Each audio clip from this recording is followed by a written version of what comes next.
तैयार हैं आप? तैयार हैं? तैयार हो बेटा? Yes, okay start. आप सभी को नमस्कार। मैं सुगना तेली कृष्ण के रूप में व मेरे साथ लक्ष्मी तेली अर्जुन के रूप में आज आपके समक्ष भगवत गीता का कृष्ण अर्जुन संवाद उन्हीं पात्रों के माध्यम से प्रस्तुत करेंगे।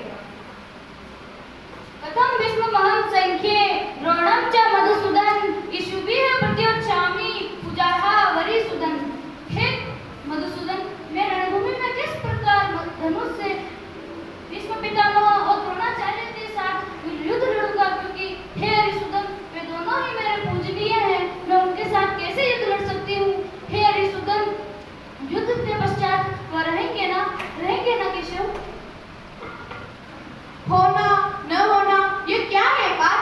हे धनंजय, न द्वेवाहं जातुनासं न ध्वनेम जनादीप न चेन्न भविष्यामि